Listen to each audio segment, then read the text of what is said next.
You'll only understand this video if something recently broke in your life.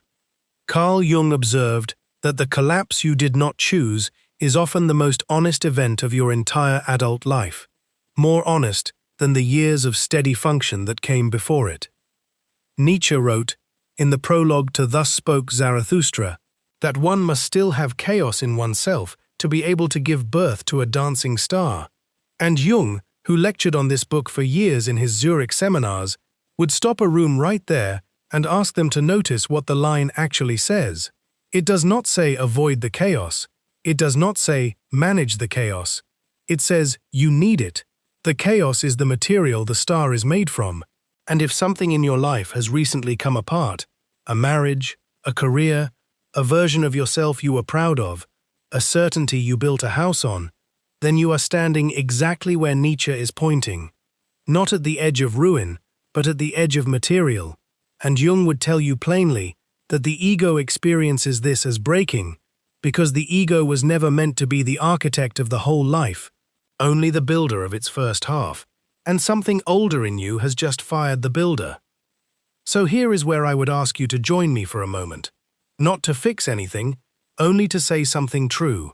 I say to myself, quietly, the thing that broke was not me, it was the shape I had outgrown, and I do not need to rebuild it. I need to listen to what is asking to be built instead. And I say it now the way Jung would have wanted it said, plainly, without performance. I make the unconscious conscious. Say it with me. I make the unconscious conscious. Again, I make the unconscious conscious. And I invite you, gently, to subscribe, so that when the next piece of this teaching is ready, it actually finds you. Before we go further, if something in what I just said made you go quiet, type the words "face it" in the comments. Just those 2 words. Let them be your seal, not a performance for anyone else, just a private admission that something in you already knows this is true. The first key is that the break is not a malfunction, it is a message. And I want you to notice how strange that sounds against everything you have been taught. You have been taught that falling apart is failure, that the marriage ending, the business folding, the identity dissolving, means something went wrong with you. But Jung looked at exactly this kind of collapse in his patients past the middle of life and named it differently. He called individuation the coming into one's own, a confrontation, the self-stages once the ego's old plans have run out of room. Think of a snake shedding a skin that has become too small. The skin does not fail, it simply stops fitting, and from outside it looks exactly like tearing, when in fact it is the only way growth was ever going to happen. Think of a man who drives the same route to work for 11 years, who one ordinary morning sits in his car in the driveway, engine running, unable to make the turn out of the neighborhood. Nothing dramatic happened the night before, only a body that has quietly decided it will not perform the same motion one more time, and he calls this weakness, when some part of him finished its sentence long before his hands admitted it on the wheel. Imagine a woman inside a marriage that looked, from outside, entirely sound, the house kept, the calendar full, and then one ordinary evening, something in her simply stopped. No affair, no single wound, only a quiet refusal to keep living inside a shape that no longer held her. And for months, she called this her failure, until she asked whether the marriage had actually broken that evening, or whether it had already finished long before, and only announced itself then. That is the pattern Jung kept meeting. The event you call the break is rarely the actual break. It is the moment the already finished thing becomes visible. The way a dead branch does not fall the instant it dies. It falls weeks later, in an ordinary wind, and the wind gets blamed for something decided long before it arrived. We want a clean villain for our collapses, but what his patients found instead, when honest, was a slow accumulation, 1,000 small refusals to notice what they already knew. So when you tell me something recently broke, hold that word more loosely. Ask yourself this week, what in you had already stopped fitting long before it broke? Notice the tightness that arrived months earlier, the tiredness no rest fixed, the dread on ordinary mornings with no name. These were the skin announcing, quietly, that it no longer fit, and the outside world only ever sees the day the running finally stops, never the years of quiet exhaustion before it. Jung would say, the break only finished what was already finished inside. It is not the end of the story. It is the sound the old skin makes on its way off. And a sound like that, however sharp in the hearing, is not evidence of ruin. It is evidence of motion. I stop calling it failure and start calling it molting. The second key is that you are living by a morning program, and mornings do not last. Jung wrote, in Collected Works Volume 8, that we cannot live the afternoon of life according to the program of life's morning.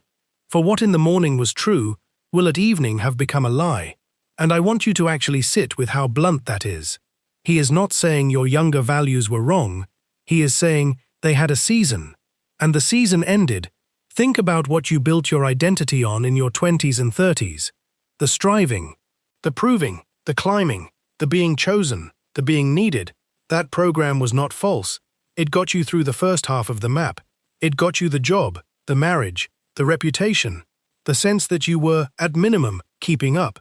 But a program written for acquisition does not know how to run a life that has already acquired enough. It only knows one instruction: get more, prove more.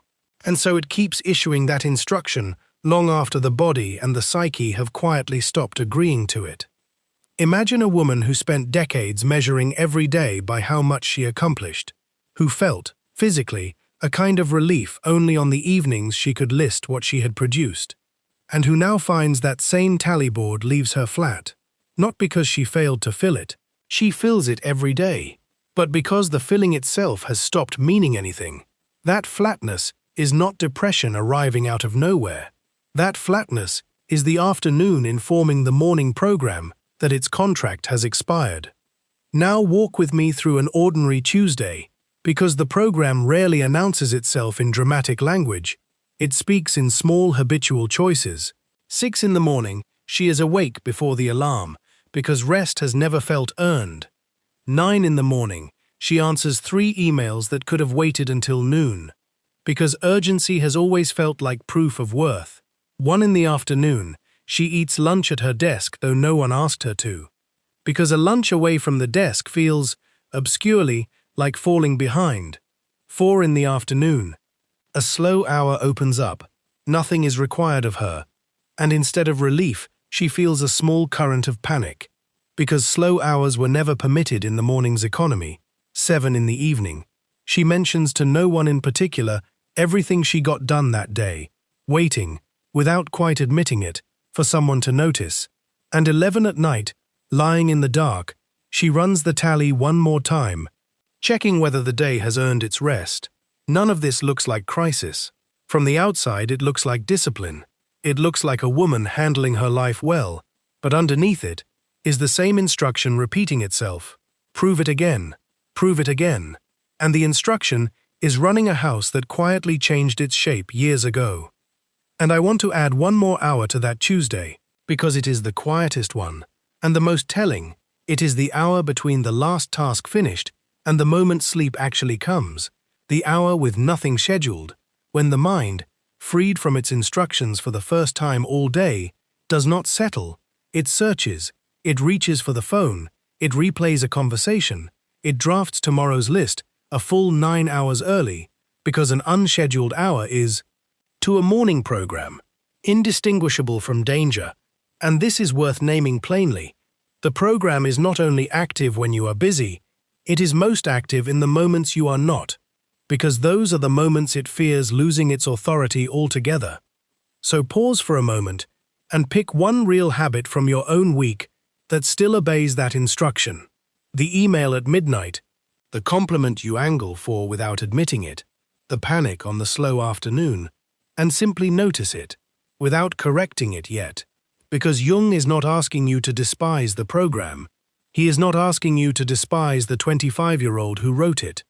That self built you, that self got you here, carrying you across the first half of the map with a diligence that deserves real gratitude rather than contempt.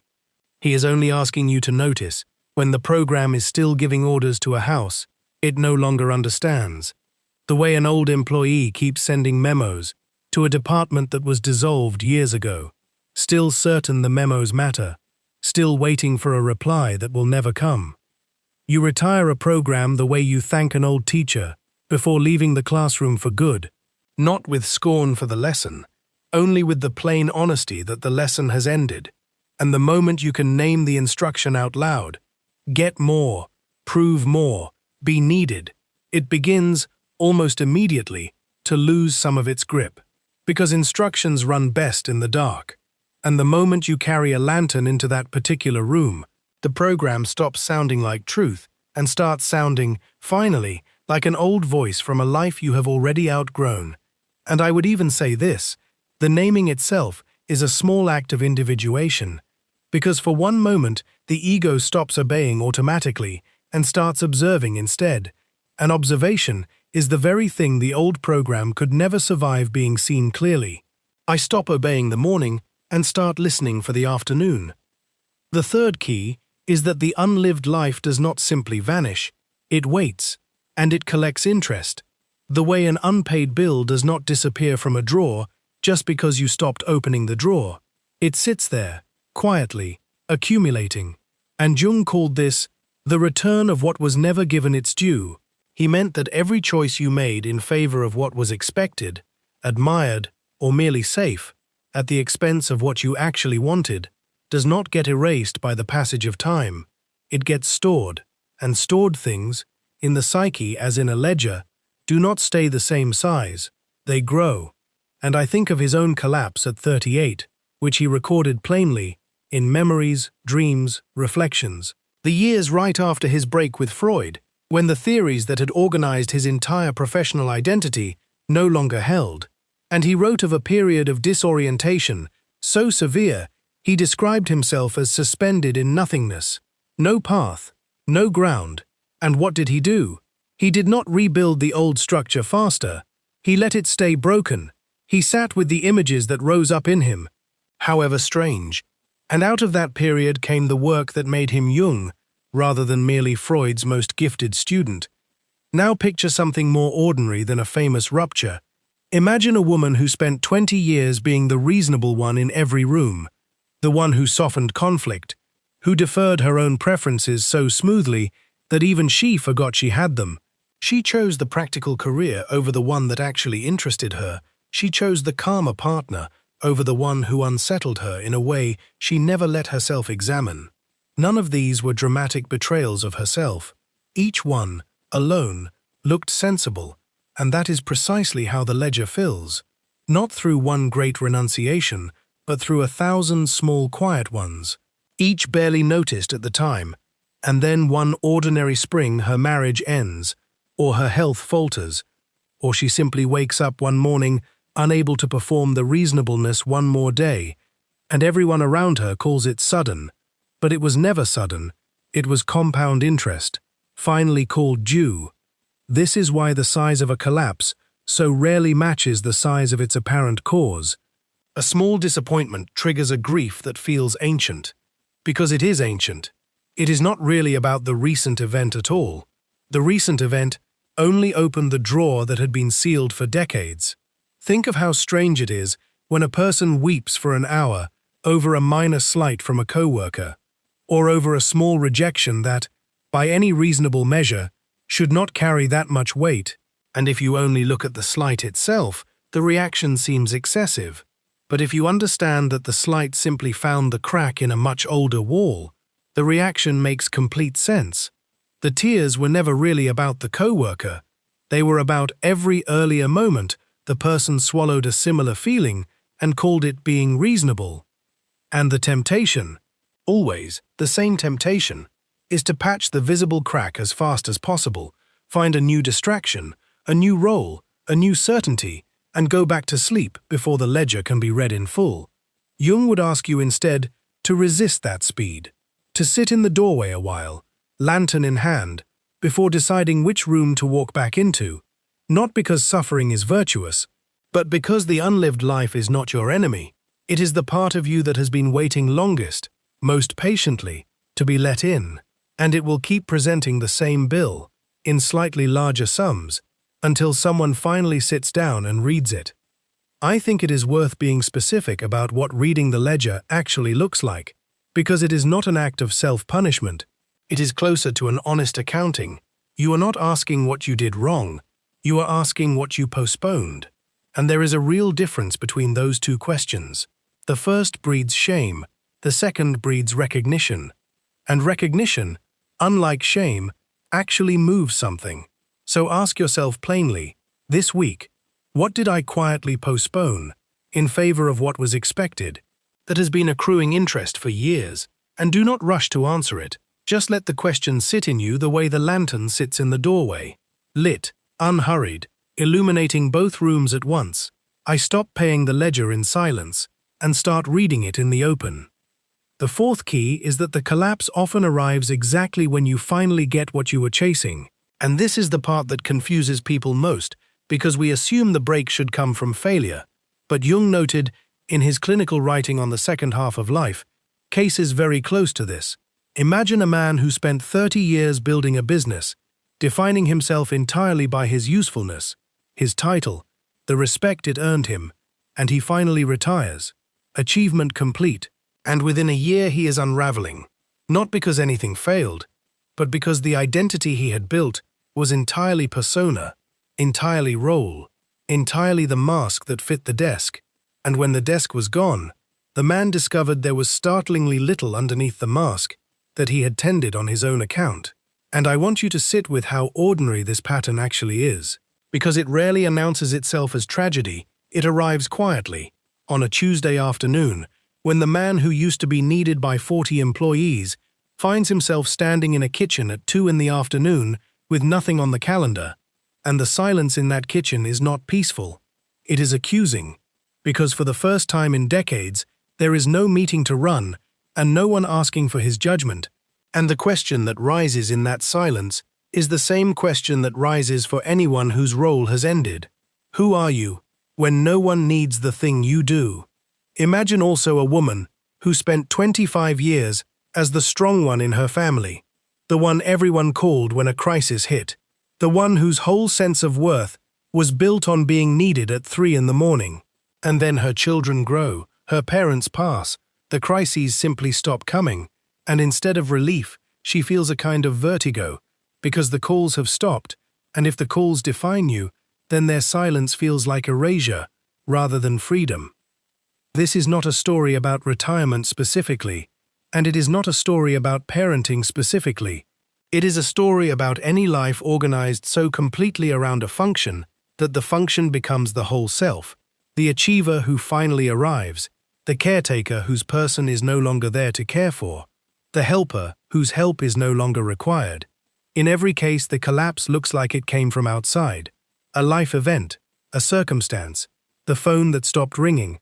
But Jung would say it came from inside, from a self that had been waiting behind the role the whole time, patient, unacknowledged, and finally undeniable once the role stepped aside. And here is the plain test I want you to try this week. Ask yourself honestly what you would still be if the title, the task, the being needed were all quietly removed tomorrow. Not what you would do, what you would be. And notice how much silence follows that question before any answer comes. That silence is not emptiness. It is the self you never introduced yourself to, waiting to be asked directly for once. I stop mistaking my role for myself. And here I want to pause and say something plainly. If this teaching is reaching you at a moment you actually need it, consider subscribing, so that tomorrow's teaching finds you the same way. That is the only ask I will make in this entire video. The fifth key is the deepest one, and I want to walk through it in 3 pieces, because it is the actual center of everything Jung meant by individuation, and it will only make sense to you if something recently broke, which is of course exactly why you are here. First, consider that individuation is not self-improvement. It is not becoming a better version of the identity you already had. Jung was precise about this. Coming to selfhood is not the ego expanding its territory. It is the ego being demoted, gently but unmistakably, from the ruler of the psyche to one voice among several. Think of a founder who built a company from nothing, who for 20 years made every decision alone, and who now, as the company grows past what one mind can hold, is asked to sit on a board rather than run the floor. The founder did not fail, but the sense of being the only one who matters has to die a little for anything larger to survive. This is nearly always felt, at first, as loss, because the ego experiences any reduction in its authority as a kind of death. And I want you to notice whether some of your grief right now is actually grief for the illusion of control rather than for the thing you lost. Ask whether you are mourning the person or the plan. Most people, answering honestly, find it is mostly the plan, and certainty was never yours to keep. It was only ever borrowed from a future that had not happened yet. And this demotion does not happen once and then rest. It happens in stages. A week of real freedom, followed by a week the old grip returns demanding certainty again. That is not relapse. That is simply the shape the demotion takes. Second, consider what fills the space, once the old structure is gone. And here is where people go wrong in a hurry. They take the fastest available identity, because the emptiness after a collapse is unbearable, and any furniture looks better than no furniture. Imagine a man 22 years into a marriage that has just ended, and watch his week. Monday he downloads a dating app before the boxes are unpacked. Wednesday he takes shifts he does not need, because a full calendar feels safer than a quiet evening. Friday he calls an old friend not to talk, but to be distracted, and by Sunday he still has not sat once, undistracted, with what has ended. This is the ordinary human flinch from the empty room. But Jung would ask him, and you, to tolerate it, not forever, but for a season, because what wants to enter is not what was there before. Think of a photograph developing in a darkroom. The image appears only after the paper sits in the solution longer than feels comfortable. Pull it out too soon, and you get nothing.